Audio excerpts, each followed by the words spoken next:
Manny started from the perspective of a beer maker. And Ryan's our control, because he only ever really made mead. And that's what we're going to be talking about, is what the differences are in the way you structure a recipe and how you think about it. And how you would convert a recipe from winemaking to mead making, or if you wanted to take a beer recipe and turn it into a mead or a braggot. Cool. I figured it out. It wants me to make him a contact first, so it's being ugly about it. Okay, so hang on 1 second, and we're going to add Bruce to the call. Hopefully Bruce is sitting by the phone. They did set it up so it doesn't make the funny ringing noise. You have reached Bruce Leslie with Griffin Meadery. Please leave your name and number. Uh-huh. So, we haven't got Bruce, so, that's interesting. All right, so let's flip things. Let's talk about mead. All right. I really got you guys, didn't I? Just scrolling down to my notes. Okay. Yeah. I came into mead making from a background of winemaking, and the one and only book that I had on this subject wasn't all that terribly scientific, although it had a lot of really good ideas. And it pretty much just said if you wanted to turn a wine recipe into a mead recipe, just replace the sugar with honey. And that's what I did for a good while. I didn't find my way to got mead until 2010, at which point I started to discover the error of my ways. But the difference is, for me, I don't find there's a whole lot of difference except when you're making your recipe, because you're going to be doing the exact same thing with your nutrients and aeration and all of that stuff that you already know how to do from winemaking. It all applies to mead making. And alternately, I think anything you learn with mead making is also going to apply quite well to winemaking or beer making. But I'll let Manny and Ryan handle that when I'm done talking. Anyway, like my around. Sorry, it looks like he's around. Okay. I texted him. He's responding, but keep going.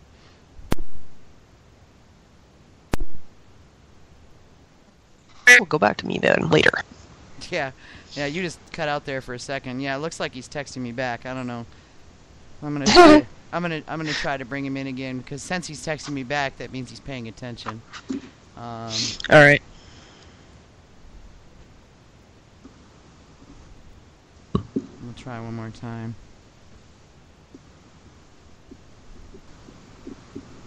All right. Yeah, he was trying to call in when we were trying to call out. I told him we were gonna call him. This is Bruce. Hey, Bruce. This is Vicky. How you doing? Doing good.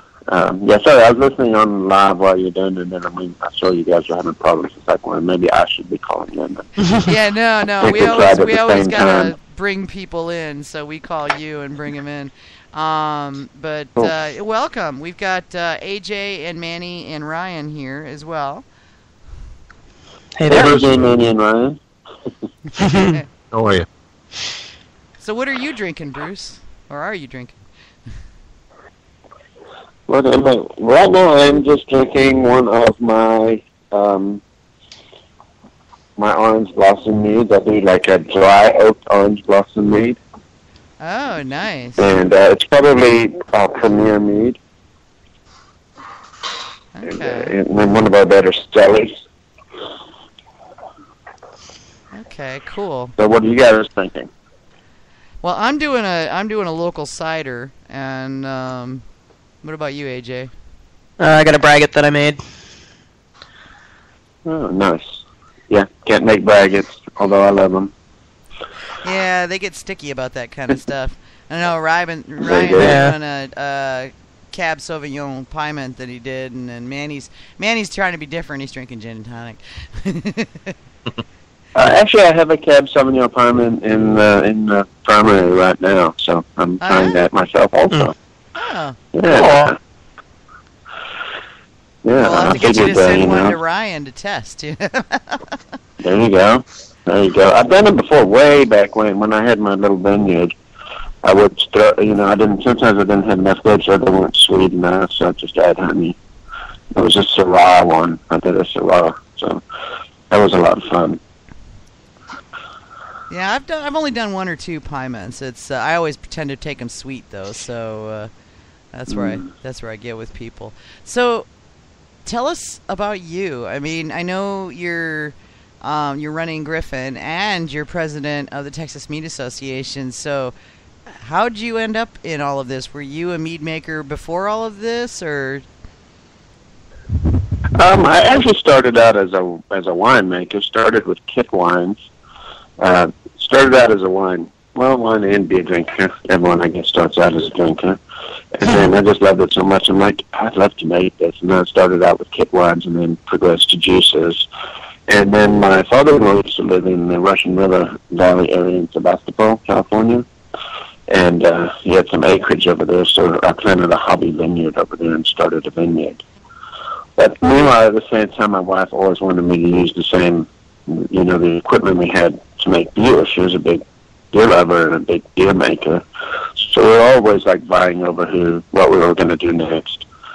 And we sort of got introduced to mead, and then we were both like perfect. We both loved it, and we kind of, once you start chasing down that rabbit hole, it's got a long way to go, and all the different varieties. We're like, let's do this next, let's do that next, and then after that point, that's all we ever did was mead. Okay, had you ever tasted mead before you first made it?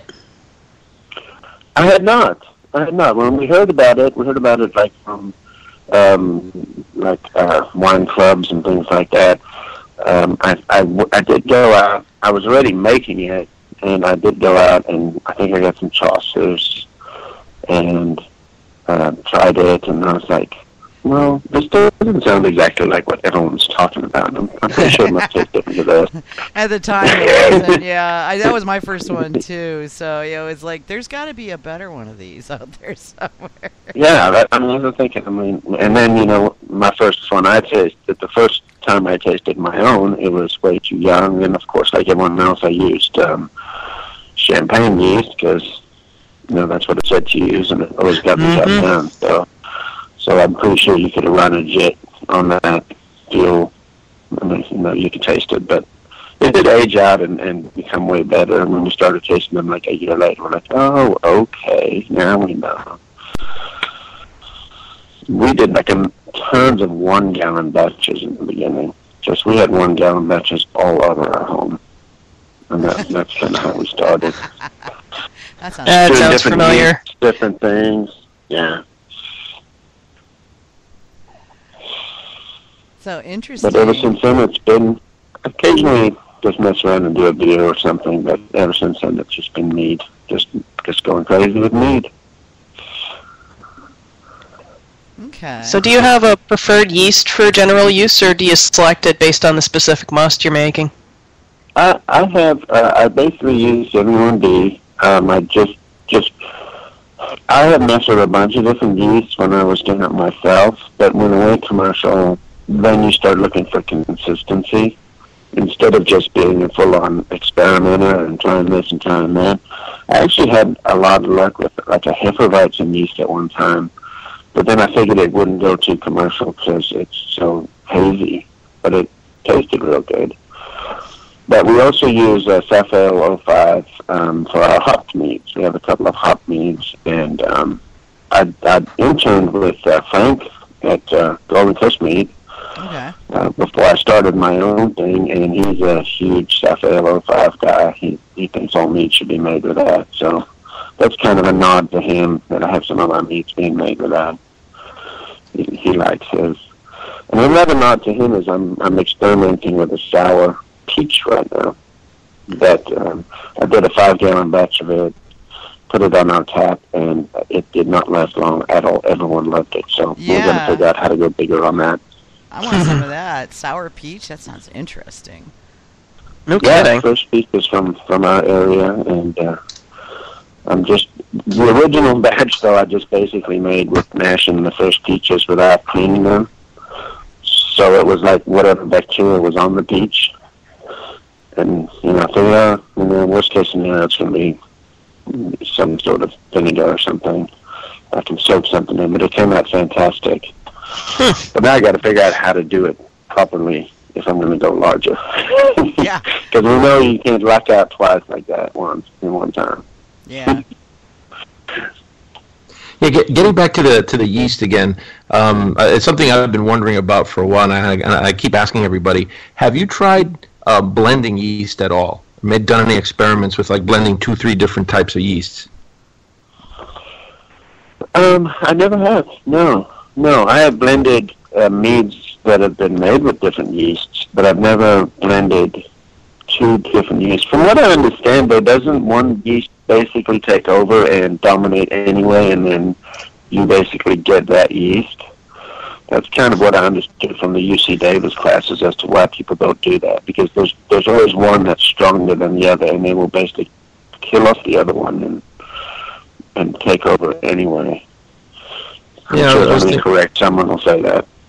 Well, no, I was. You're absolutely right. I think that's what they say, but you let the first yeast go all the way till it's done. Let's say a 12%-ish type of yeast, because nothing is for sure with yeast. And then you add a little bit more honey and try another one. See if it can take off on left off. You know what I mean? That kind of thing. Yeah, I do. And I was debating on how with this new sour peach how I was going to do the lacto, and I'm doing the Safella and the lacto at the same time at pitch right now. This first experiment. But I may do it like later on, like add the lacto halfway through or at the end to see which one does the best. I'm going to do a variety of 5-gallon trials doing it that way to see. So you could do the same thing with yeast, I guess. But I think unless you kill the first yeast and you just pitch the other one, won't that first yeast just wake up and keep eating the sugar? I'm not sure. I don't know. That's why I'm asking you. Yeah. I've never tried that, so that would be interesting. But there's so many interesting things to try in the way of different yeast and things like that. They talked a lot about that at the last UC Davis the advanced mead making, about using different. Tasted a bunch, and a lot of them weren't even what we would consider alcohol yeasts, and they were fantastic meads. So I guess there's a lot of different yeasts you can use. Oh yeah, and a lot of mead makers are very, very invested in their yeasts, not financially, but it worked for them. They made good meads with that, and so they work with what works for them, and nothing wrong with that. But it's interesting to see ones that are out there trying multiple different yeasts and kind of taking a chance, as it were, going away from the one that's tried and true for them. So it's kind of fun to see that. Yeah, and we may do that, but yeah, if you have something that sells, you want to kind of stick to it and not mess with the formula too much. So yeah. That's what I'm kind of going. Well, and the money's on the line too, so you got to look at that. Ryan said he wanted to speak to he's our yeast guy, so. Yeah. Ryan, you there? Did we lose Ryan again? Again? No, I'm just. I had my phone on mute, so I wasn't making any. He's like frantically punching buttons, going, "Dang it!" I've done that. That's exactly what I was doing. I hate when that happens. Right. So if you do a search on the internet, you can find that different yeasts. If you do a search for a kill factor, and I know most of the Lallemand yeasts have. It's denoted what type of a kill factor category they live in. There's some that are neutral, and so my understanding is that you can put in 2 neutral yeasts at the same time, and they won't kill off each other. They'll live in harmony with each other. Others are kill positive. Others are kill positive, and so they secrete some enzymes that will indeed kill everything off. And then there's other yeasts that are extremely sensitive to all kinds of things. So you could kind of got a warrior, just a general run-of-the-mill, happy-go-lucky dude, and then you have a real sissy that folds at every evil look. And if you search for kill factors, you can find each of the kill factors for a lot of the Lallemand yeast for sure. Yeah, they Just- did talk about that at UC Davis about the kale factors and stuff.